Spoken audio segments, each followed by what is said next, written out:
I am pleased to welcome Melissa Schlinger and Justina Schlund to join me. Melissa is Vice President of Practice and Programs at CASEL. She leads CASEL's efforts to advance systemic implementation of high-quality social and emotional learning in districts and schools across the nation. This work includes overseeing CASEL's Collaborating Districts Initiative, which is a network of 20 school districts committed to implementing SEL. Last year, the CDI marked 10 years of collaborative, research-driven work fostering SEL across the U.S. And Justina Schlund is Senior Director of Content and Field Learning at CASEL. She oversees content strategy of all of CASEL publications and platforms to deepen and expand SEL knowledge across the education field. Prior to joining CASEL, Justina was the Executive Director of Chicago Public Schools Office of Social and Emotional Learning, where she led district-wide improvement strategies across more than 430 schools in the district. We are excited to have both Melissa and Justina with us today, so we'll go ahead and let Melissa get us started. Great. Thanks so much, Emily. And welcome to all of you. Hi, Justina. And we are looking forward to starting today by actually hearing from you. We'd like to start with a quick poll to learn a little bit about who you are and what is your primary role in the organization that you work in. So we'll put up a quick poll. If you can just take a second to choose one of these different options, and we'll get a sense of who's with us today.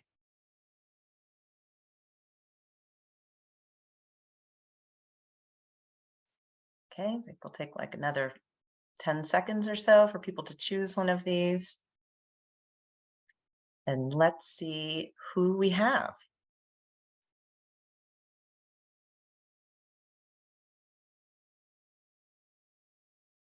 Okay, so looks like we've got our biggest group is school administrators and leaders. So that's great to see. And we're also happy to see lots of program providers and classroom teachers are with us. That's great too.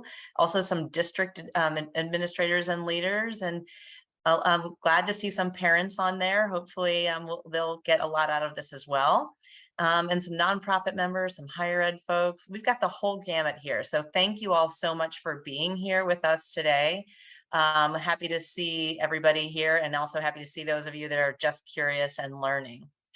So let's get into today's topic. We are going to be talking a little bit about kind of what are some, starting off by what are some of the common things that people think about when someone says SEL. So this is a question that we asked in registration. I also wanted to just invite you, Justina, to share what is it that you've heard when people talk about SEL in the field? What are some of those common things that you hear?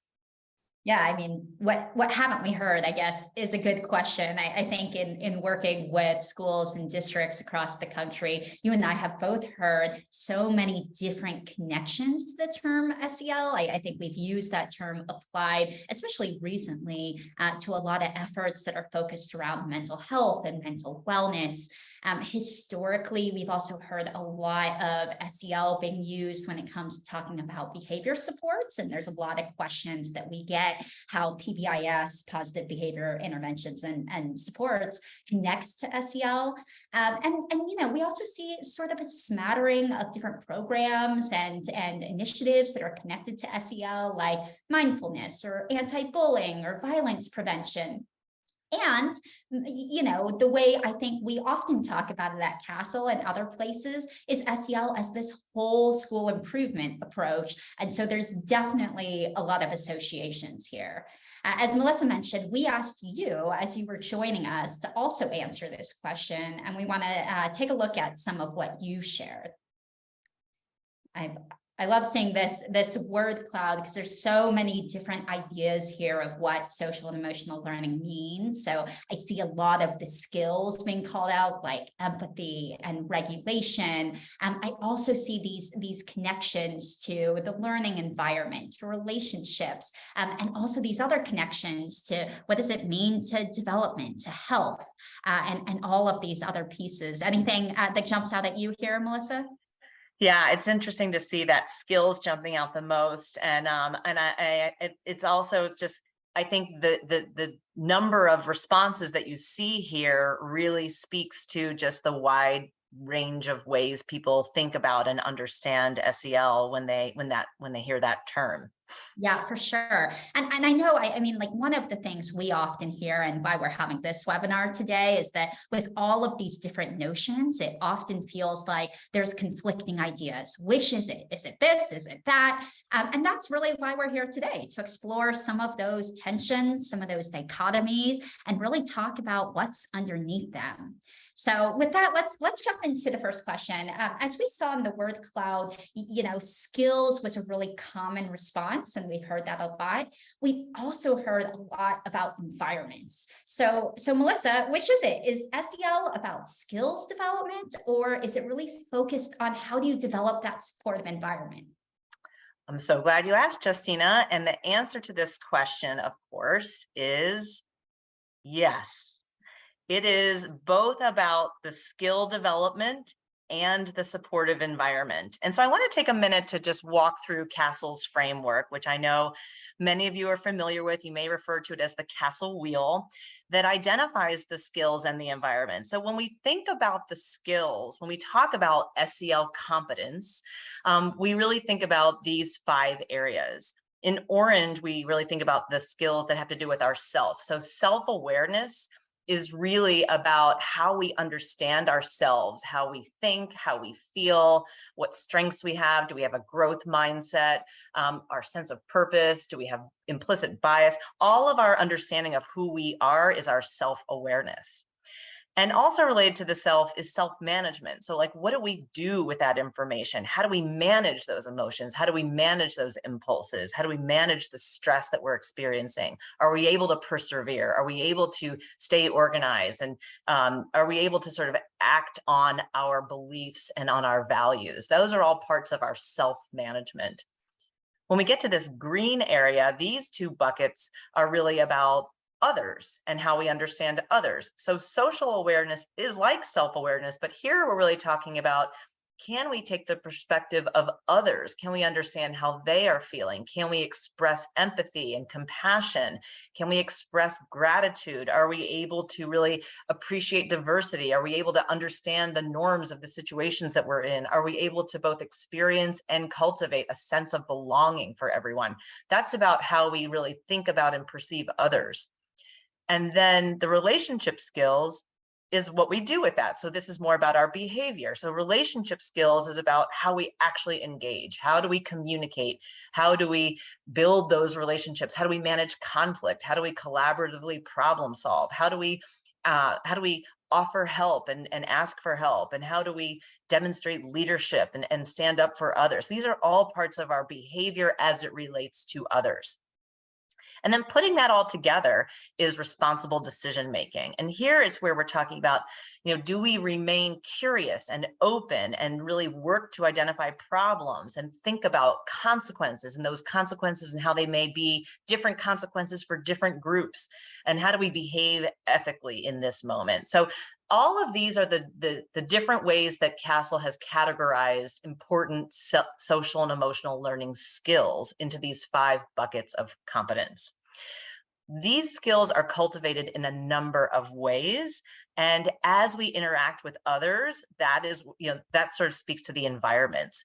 So of course, our environments include how we are engaging with each other in a classroom and what kinds of experiences we're having there. What kinds of things are happening throughout the school building, and what are we observing about how kids and adults are interacting with each other and with us? How are we authentically partnering with families, and what's happening at home, and how does that impact our the way that we perceive things in other places? And how are we really aligning our efforts with our community partners, which are also key partners in this work? So CASEL's model for SEL includes both what are the skills that we are cultivating, and how do those things happen in aligned ways between classrooms, schools, and in partnership with families and caregivers and communities? Yeah, I think that's so important, Melissa, to talk about that connection, because I know one of the debates we often have in our field is how much emphasis to put on the skills development piece, how much emphasis to put on the environments piece. And really, like, that's part of this conversation about the false dichotomy, right? Because it's not either or. In order to develop the skills, we have to pay attention to the environments. And in order for those environments to be supportive, to be connected, we have to all be practicing our skills. So it really is both of these. So if it's both of these, Justina, that kind of takes us to our next question. So whose job is this then to promote the social and emotional development of young people? Is it the job of the teachers? Is it the job of families? Are they getting this in their faith-based environments?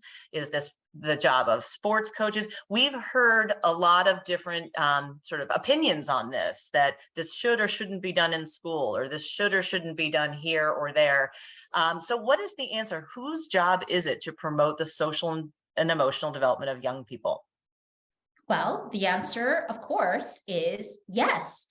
All of the above, and might I add, because I know there are a few comments in the chat and the Q&A about a miss on our survey earlier, where we missed school counselors, where we missed some social workers, and all of those folks in a school building are all essential to this, as well as families, as well as coaches and faith-based communities and community partners. It is all of our jobs. And why this is so important, right? I think we often talk about parents and caregivers, and as a parent and caregiver ourselves, we know that we're our children's first teachers. We know that we bring expertise about who our child is, about their development. And so, of course, parents absolutely play a central and essential role in teaching and supporting students' social and emotional growth. But why this can't just be done at home, why this isn't just a home exercise, is that we know kids spend 6 to 8 hours a day in schools, and all of our schools, whether we are intending it to or not, have practices and policies that are going to impact our children's social and emotional development. So I think we'd really be remiss if we don't see schools as also playing a really critical role in social and emotional learning. That's right. Right. And I think there's also really unique opportunities at school to really focus on social emotional development, right? There are opportunities to connect with people who are from different backgrounds who you might not otherwise connect with. There's opportunities to learn and collaborate on ideas and, and your academic learning in a way where you're thinking about different perspectives, where you're having to practice managing your emotions or frustrations, or where you're thinking about what's the right decision to make together. And so I think this is something we also saw during the pandemic, right? When students were isolated from schools during the pandemic, we heard over and over again that young people were saying they really missed that social aspect of school. They wanted opportunities when they came back for more social and emotional learning. They wanted opportunities to really focus on rebuilding friendships and relationships. And I think the good news is we have a lot of effective evidence-based strategies for how you do this well in schools now. And the last piece I want to say, though, is we talked about families, we talked about schools, but schools aren't the only ones outside of the family who are influencing students' social and emotional learning, right? Community partners like sports coaches, mentoring groups, boys and girls clubs, they often have a really big impact on students' social and emotional development. And a lot of times they have really strong ties and relationships. So I think that's why so much of this work is about creating that coordination and alignment across these different environments that you were just talking about, Melissa. I think, what we often talk about is how do we create a way for adults in all of these spaces to be modeling social emotional competencies, to be really supportive and intentional in how they're promoting social and emotional growth. And a lot of that takes, working together to create shared goals, to have shared language, so that we're all sort of working together to support children holistically. Yeah, and I think that this the important takeaway is that every time we are interacting with different people, it is impacting our social and emotional development. So it's important that we take opportunities to be intentional about doing it in a way that is positive and healthy.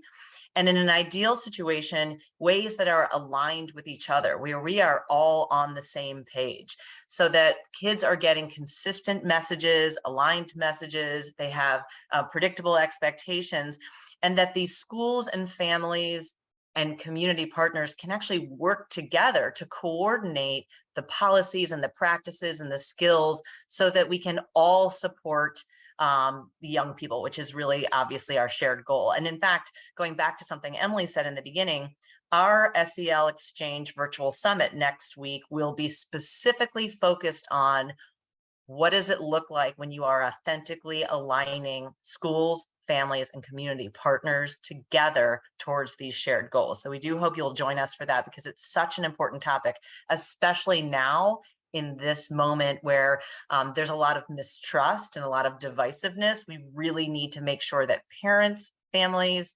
schools, community partners, that we are all working together on what we all value and our shared goals of helping our young people. Yeah, and I think it's important to call out that this is not like the old mindset of parent engagement, meaning we send home a social emotional learning activity and tell parents to do it, right? Like that's not what we're talking about here.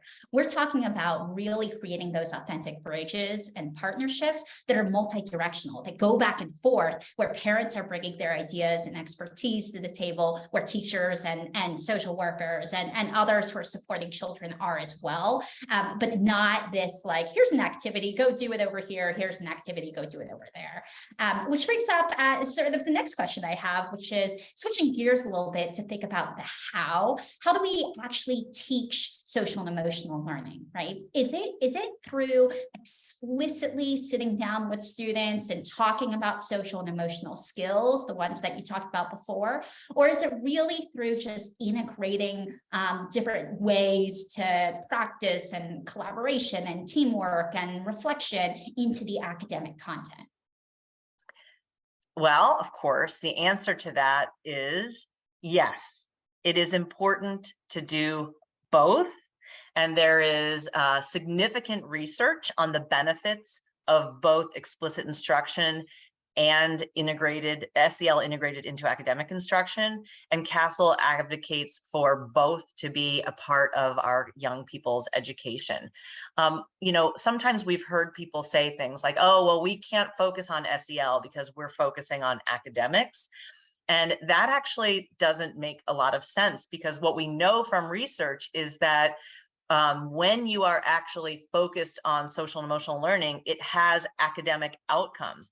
Even just studies that focus on SEL lessons that were explicit had outcomes in academics, because we know that as kids develop these social and emotional learning competencies, they are better equipped to work with each other and process the content.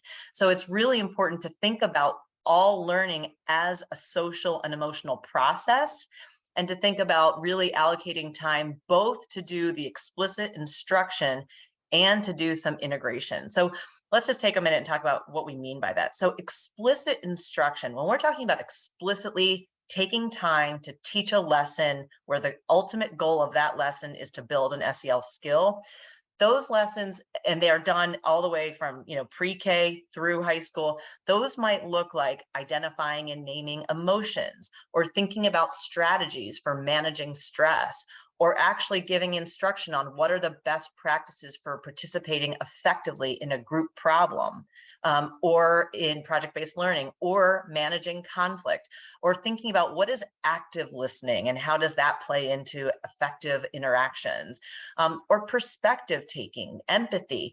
If you were going to explicitly teach perspective taking, for example, you might be really focusing on some specific scenarios that are age appropriate, and asking your students kind of to consider the different points of view reflected in that scenario, and to really try to practice putting yourself in the shoes of the different perspectives in the scenario, so that they can think through and get practice with sort of stepping outside of their own emotions and trying to apply what's happening to themselves and thinking like what they might imagine this person feeling.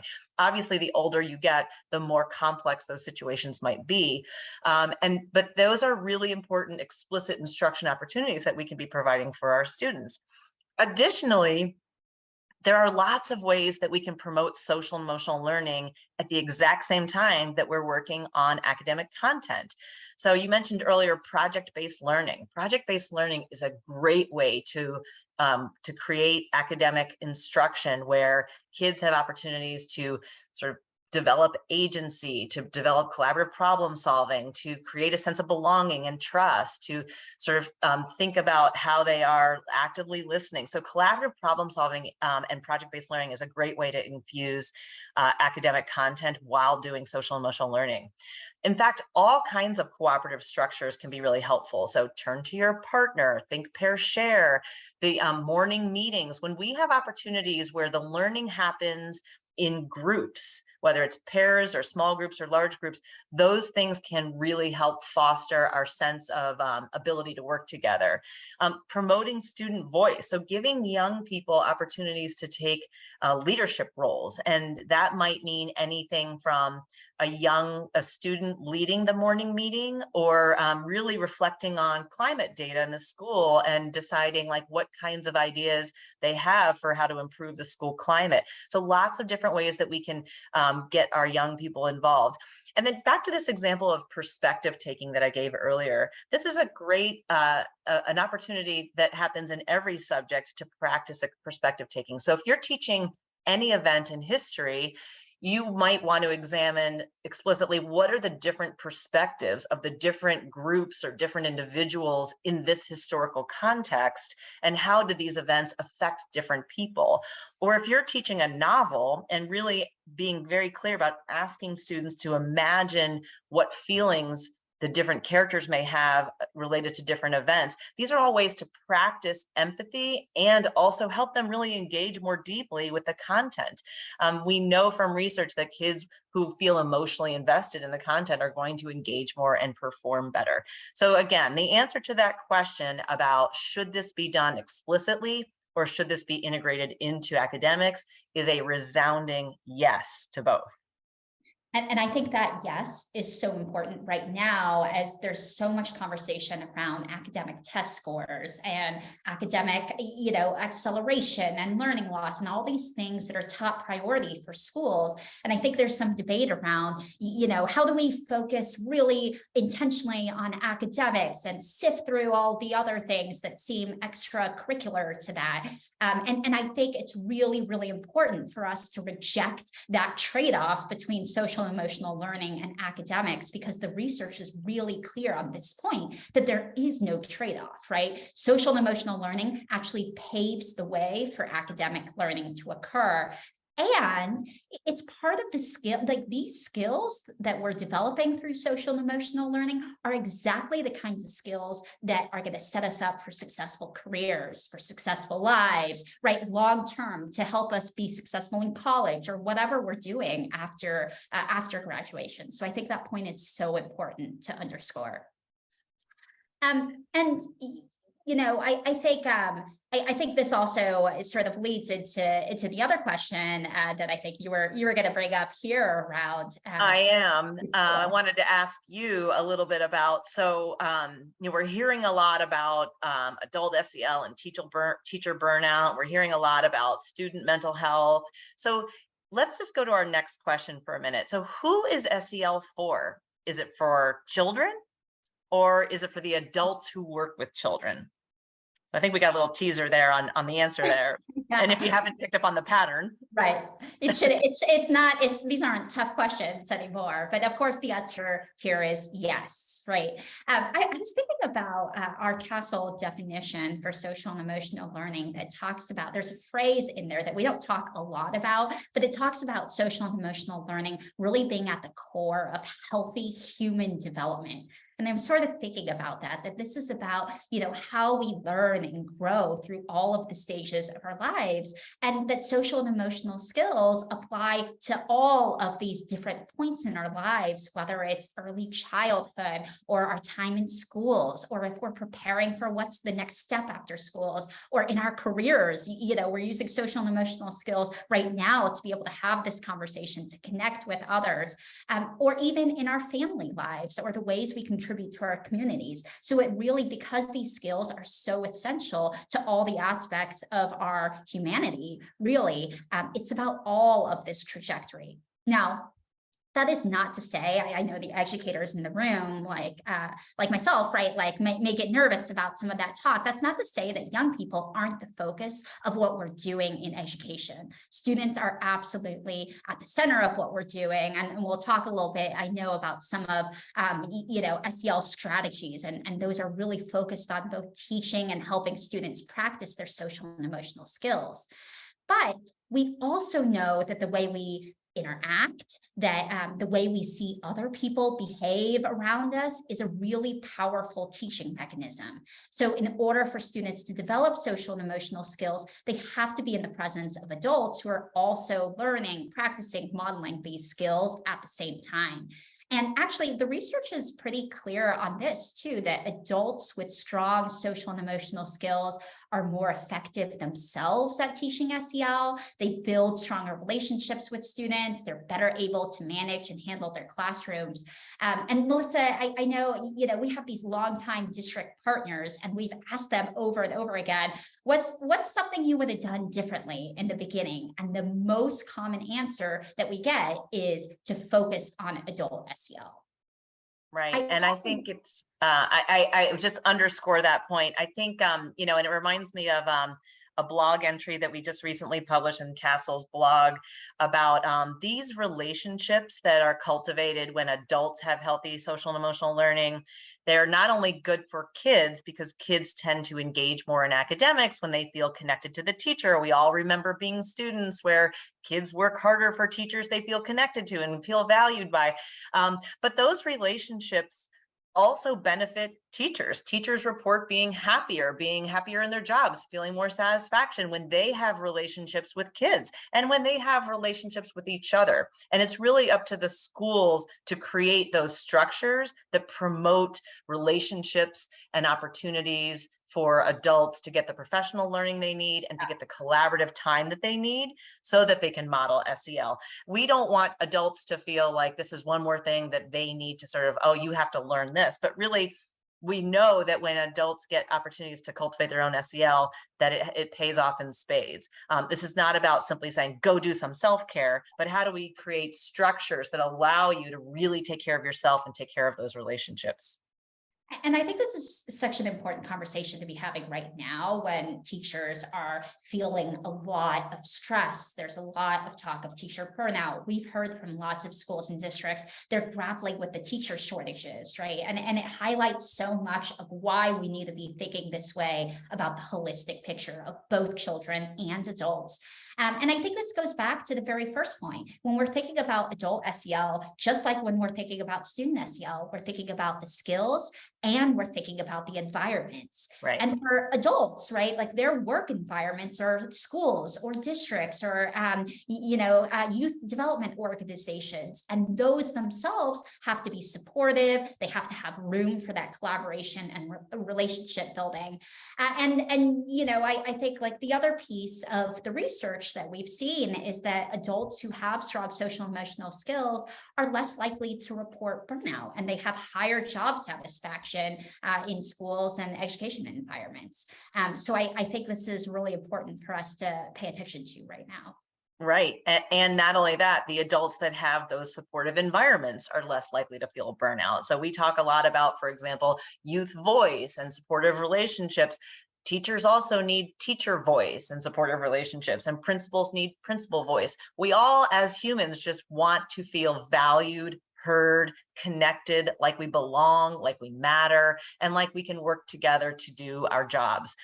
There's a lot of research too about how adult SEL can lead to what the researchers term collective efficacy, which in layman's terms basically means that we believe that together we are much more effectively going to be able to do our jobs than we do on our own. So there's so much good information about adult SEL. I think we could talk about that all day. I think the key takeaway here is that SEL is critically important for our students and for our adults. Absolutely. And, I think this sort of, as we're thinking about all these different pieces of social emotional learning, it makes me think about our next question, because we're talking about this sort of way to do schooling, way of education, but we also talk about social emotional learning a lot as a program that schools might adopt. So which is it, Melissa? Is SEL a program, or is it just the way we do school? Such a great question, and a lot in there. So is SEL a program or the way you do school? The answer, of course, is yes. And I think this one is a little bit complicated. So I want to really unpack a little bit about what we mean by an SEL program and what we mean by the way you do school. First of all, let me just say this, because this is probably one of the biggest misconceptions, at least based on the emails and calls that we get at CASEL. CASEL is not a program. So CASEL, we'll talk about what CASEL is, but CASEL is not a program. So we get lots of calls saying, hey, we'd like to do the CASEL program. When we think of what a program is generally something that there are lots of SEL program providers. They are essential parts of schools implementation because they have evidence-based strategies that are already developed and that are sort of based on evidence that are developmentally appropriate, that allows schools to sort of take a lot of the guesswork out of how to do SEL implementation. We've seen a lot of schools try to sort of overburden teachers by saying, hey, can you make up some SEL lessons, or can you try to do this? But teachers are already feeling that they are overwhelmed, and having teachers make up SEL lessons, we don't actually know if they're developmentally appropriate. We don't actually know if they work. So we really do advocate thinking about an SEL program as part of the way you do school. So when we talk about the way you do school, this is really the way we talk about this in CASEL is a systemic approach. So we're going to go to the next slide, which kind of unpacks what does CASEL mean by a systemic approach to SEL. And by systemic approach, I mean infused into the systems of everything that's happening, AKA the way we do school. So when we think about a systemic approach at CASEL, we actually have tried to unpack this a little bit so that you can think about 10 key indicators of a systemic approach to SEL. And some of these are things we've already talked about. So as we go through them, the first one is explicit SEL instruction. We already mentioned that we really believe that there needs to be time and attention given to explicitly teaching the SEL skills. But the next one, again, is of course integrating in with academics. So again, it's not an either or, they are both critically important. The third one has to do with youth voice and engagement, which we also mentioned briefly. Young people really need an opportunity to practice bringing their full selves, trying to have their opinions be really authentically heard by their peers, by their teachers, by the adults. Youth voice opportunities are critically important for promoting SEL skills. The next one is about having that supportive school and classroom climate. So we've talked a lot about the environment. So how do we create the routines, the structures, and frankly, the relationship-rich environment that helps kids feel safe, feel willing to take risks, feel excited about engaging because they feel that sense of connectedness. That's all part of our climate strategy.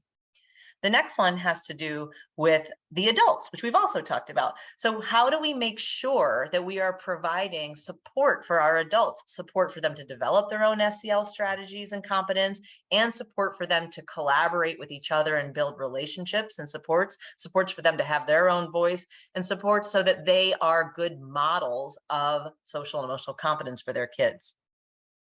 The sixth one has to do with discipline policy. So we know that the way in which conflict is managed and the way in which discipline is meted out in a school can have a strong impact on social and emotional development. So we really want to encourage discipline policies that allow students to reflect on the conflict, to consider different perspectives, to consider alternative paths, and really grow from that experience as opposed to overly punitive or exclusionary practices, because discipline and conflict is a great opportunity for promoting healthy social and emotional development and less likely to lead to repeated offenses. The next one has to do with a continuum of integrated supports, which really here we're talking about making sure that we have a multi-tiered system of support in place for kids who need additional supports beyond that critically important tier 1 universal plan. So the tier 1 plan would be, making sure that every student has access to a supportive environment with relationship-rich classrooms and schools, and has opportunities for instruction in social and emotional learning. But we also know that there are kids who may need additional supports that can be, sort of woven into how they get additional academic supports or additional behavior supports. The next one has to do with family engagement.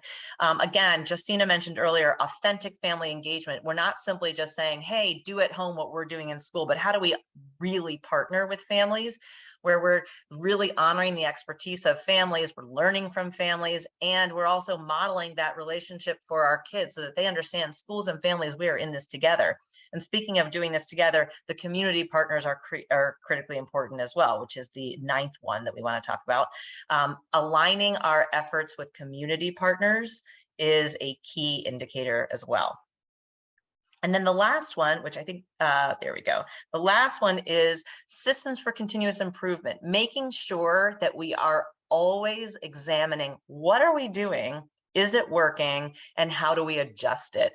We want to make sure that, just because we've implemented a social and emotional program, we can't just assume like, okay, this is moving the needle that we've identified needs to be moved. We want to constantly be evaluating, did this work? Did we actually get the outcomes we wanted? What were those outcomes?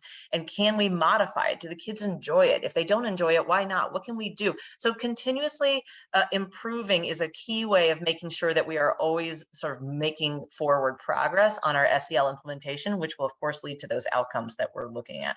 So all of these together are how CASEL thinks about a systemic approach to school-wide SEL. In other words, how we do school. And it's really important to be thinking about all of these, maybe not all at once. Generally, we would recommend a couple of areas of focus in a given year, but ultimately our goal is to get to all of these things. Back to the initial conversation about programs, evidence-based programs can be really helpful for schools to accomplish developmentally appropriate and evidence-based ways of addressing these things. So there are evidence-based programs that offer explicit SEL instruction. There are programs that offer academic integration. There are programs that offer supportive discipline. There are programs to help with youth voice. There are programs that do climate initiatives, and there are programs that do many different things on this list. So you don't have to just start from scratch. The evidence-based programs can be really helpful in helping you address different areas of how we do school. So that's why this answer, is it a program or is it a how we do school? The answer is yes, and programs can play a key role in how to do that. Yeah, and I think, thanks, Melissa, for that great overview. I think sometimes this can feel really overwhelming for folks, especially if they're just getting started. And, one of the most common questions we get is just simply, where do I begin with all this? And I think a program is always a good way to begin with SEL. But the point here, I think that Melissa's raising with these 10 indicators is that what we're really doing is thinking about all of the different ways in which our policies and practices throughout a school community is going to shape students' social and emotional development. And I'll give you a really concrete example, right? I think it's really hard to teach. I had a student once, who said, we're learning empathy over here. We're talking a lot about feelings over here. How come when I go outside of this classroom, I get yelled at in the hallway, right? And I think like this is a really good example that says like, if we're going to be teaching empathy in our classroom, classrooms and with a program or through integrated practices in our instruction, we have to make sure that we're sending the same message everywhere that kids go. And I know this is hard, and this isn't a thing that we do overnight that says all of a sudden we've addressed all of these different areas, right? But these are ways to think about, oh, let me think about how we're addressing social and emotional learning as we think about discipline, right? As we think about what are our adults doing, as we think about how do we ourselves engage with families or with community partners. I think this is a good way for us to be able to think about all of that. Yeah, and I think, we're about to get into some of the resources CASEL offers, but one thing I noticed in the questions that people asked during registration were, where do I get good curriculum? What's a good program? How do I select a program? I'm not quite sure what to do in the classroom. And that's why I earlier said CASEL is actually not a program, but we do actually have really important and free resources to help you make those next steps. So let's actually transition to the next piece, and we can talk a little bit about what resources CASEL has that we want to talk about specifically today. Yeah, that's a great transition, Melissa. Thank you. So a few resources just to highlight here. On the top left is the guide to school-wide SEL. So those 10 indicators that Melissa just mentioned are going to be shared in that guide. This is a free guide for any school to access. It's online. It has tools. It has a step-by-step process that'll walk you through where do I get started with thinking about a full school-wide model of social and emotional learning. And we'll talk about all of these different aspects and how do you address some of these aspects. It also has some great videos for each of those 10 indicators as well. Below that, if you're interested in digging into that more, we do have a workshop series on the guide to school-wide SEL. Sometimes people think that the online guide is great. They can take it and run. Others want a little bit more guidance. They want to work with someone from the CASEL team to really think through what that process looks like. So that workshop's for you if you're looking for a little bit more guidance. And then there's been a lot of questions about programs as well. So CASEL offers a free sort of consumer reports type guide on social and emotional learning programs. That's our CASEL guide to SEL programs. Now, as Melissa mentioned, right, programs are one really important part of a school-wide approach to SEL. And we often recommend that you're thinking about both adopting a program and thinking about the other indicators that that program may not address. There was a question that we received in the Q&A, which is to be in CASEL's guide to SEL programs, do you need to address all of the 10 things that we've talked about? And the answer is no. Programs address 1 or 2 or 3 or 4 aspects often in those indicators of school-wide SEL, but we don't expect them to address all of them because that really is a school-wide approach. Yeah, I would just add that the criteria for inclusion in that guide is a demonstration of evidence that it works, not that it does all 10 things, but whatever it is that you're focused on has demonstrated evidence that kids are making improvements. It is actually a very rigorous approach to examining the effectiveness of programs. And you can see that through the summary charts, which programs address which indicators and what the level of evidence is that it works. Yeah, that's right. And I'll also just note that programs cover a really wide range of approaches, and to receive sort of the CASEL Select rating, which is our highest designation, they do have to address all 5 core social and emotional competencies. So you can't say this is a program that only focuses on self-management, for example, but doesn't focus on social awareness. But they could do that in a lot of different ways. And we also look at strategies that may address the home environment versus the school environment versus a community partnership. You don't have to do all of those things, but we do consider programs that are thinking about the different environments and ranks. And then the last resource that I wanted to highlight here is our newest resource, which is the Leading with SEL Toolkit. So part of why we're having this conversation today is that we've been noticing a lot of these sort of false trade-off conversations happening in either political narratives or media narratives as there becomes increasingly more attention to social and emotional learning. So a lot of people have asked us, right, like, someone in my town has been saying SEL is a trade-off for academics, or that it should only be taught at home. And that's why we're having this conversation to say, you know what, that's a trade-off that we don't need to make here. So the Leading with SEL Toolkit has things like talking points and messages, as well as ways that you could take action in your community, like writing a letter to decision makers, speaking up with media, hosting a parent caregiver conversation. So check that out if you're interested in more of those resources.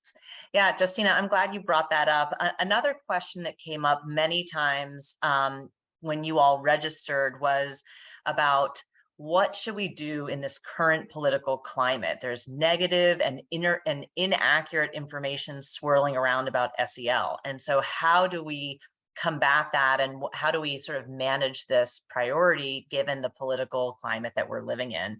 And I think that Leading with SEL Toolkit is a great resource. Is there anything else you would say to folks watching about, like, what do we do, and is this really a problem?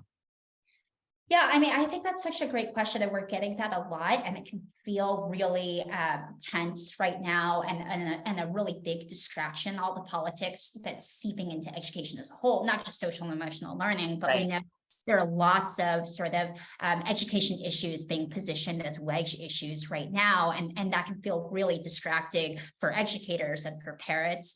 One thing I like to remind people, right, is let's look at the real data on what parents actually want. There's sort of this false controversy that's being put up in political conversations and media narratives, but actually what we've seen time and time and time again in surveys, including really recent surveys that have happened during the political divisiveness, is that parents overwhelmingly want their schools to teach social and emotional learning. And in fact, 80% of parents say that they either want their schools to continue or expand social and emotional learning in their schools. And I think that's from a really broad recognition that this work is so important to the lives of our kids, especially in this moment.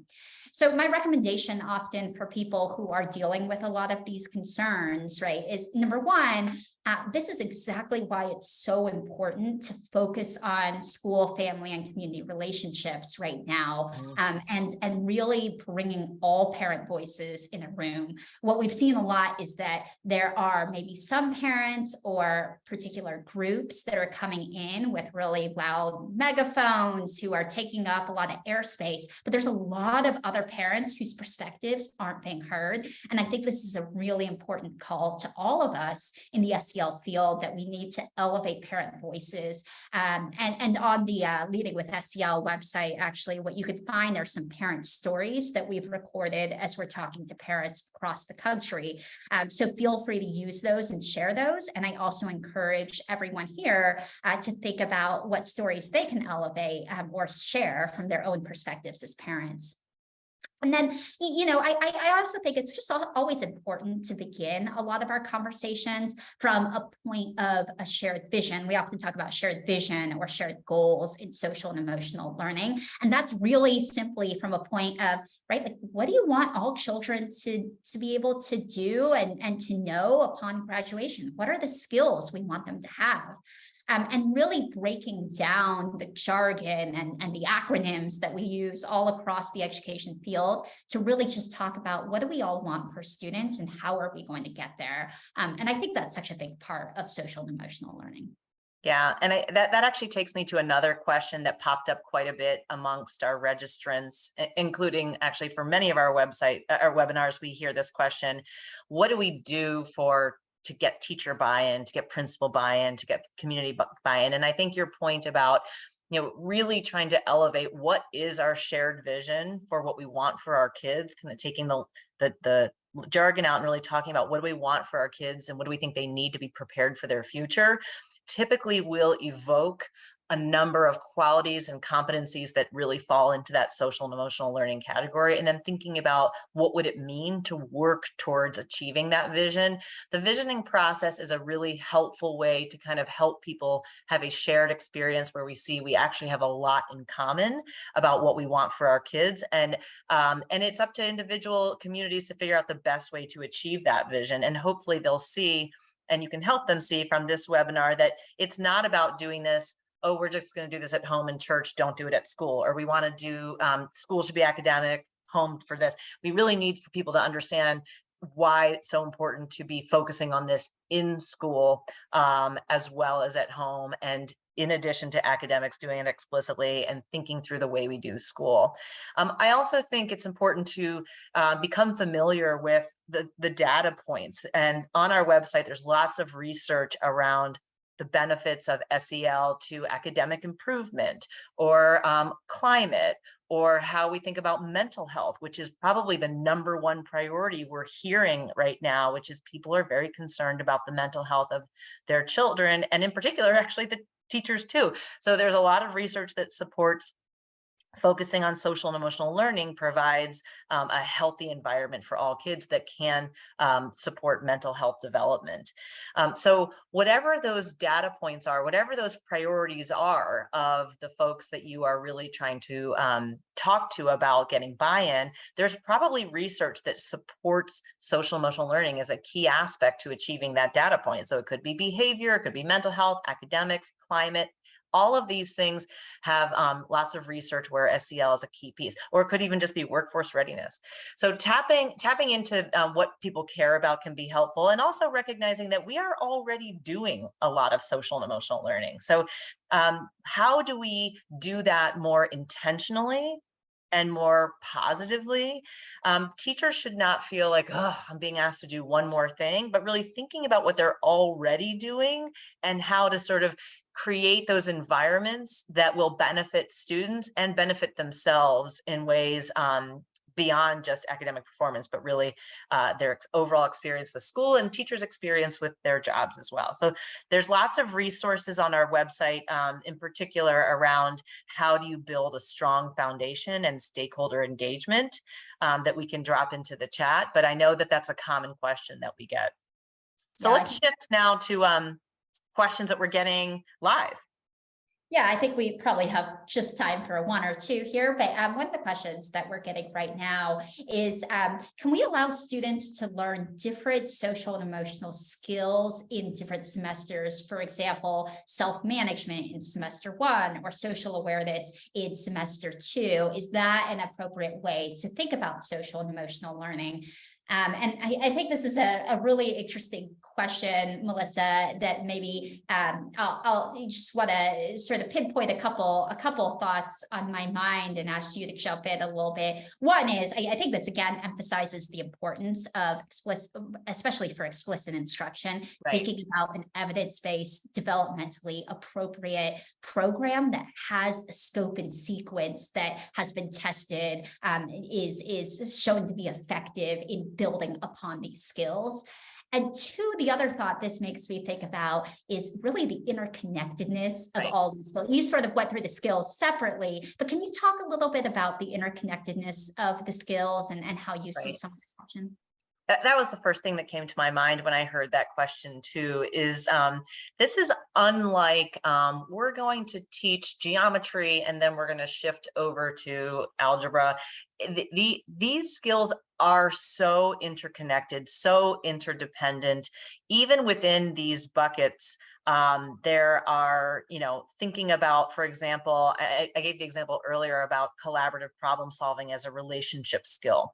Well, when we think about what collaborative problem solving and relationship skills need, they need a sense of self and who you are and your sense of identity. They need ability to sort of take the perspective of others and understand their what they're experiencing. They need sort of opportunities to manage yourself so you're engaging and pulling back at appropriate ways. So it's really difficult to say for this month we're going to only focus on one SEL competence bucket because they are so interconnected. That being said, I don't think it's uncommon for schools to have focus areas that they want to promote, as long as we don't think of these as sort of mutually exclusive. Every experience we have does tap into different ways of thinking about who we are, who others are, and how we effectively work with each other. So as long as we're not super rigid about it, I think it's fine to have focus areas that you're maybe calling out, or, sometimes they'll have schools do like a morning announcement. We'll say something about one particular competence, or there'll be a lesson that's really focused on one particular competence. But really these things, they all play with each other in really important ways that we want to understand. Yeah, and I do think, one thing I've also seen is schools doing sort of a week that's focused on empathy, or a week Right. focused on curiosity. And Right. I think like these can be nice as sort of complements to the overall focus on social and emotional learning that you're doing in your Right. schools. And in fact, I was just thinking about one of the parents we talked to in our parent stories, who told us her student who struggled in a lot of areas of school got recognition for the curiosity skill. And I thought this was such a great story, because her student felt so much strength in being able to elevate this competency that she had. And it's a good way of being able to help students think holistically about all of their strengths that they bring to the table, especially in ways that are often recognized in a lot of schools. Yeah. I know we're getting close to time, and I just want to thank you, Melissa, for having this conversation today, and for everyone for tuning in and for asking all of these questions.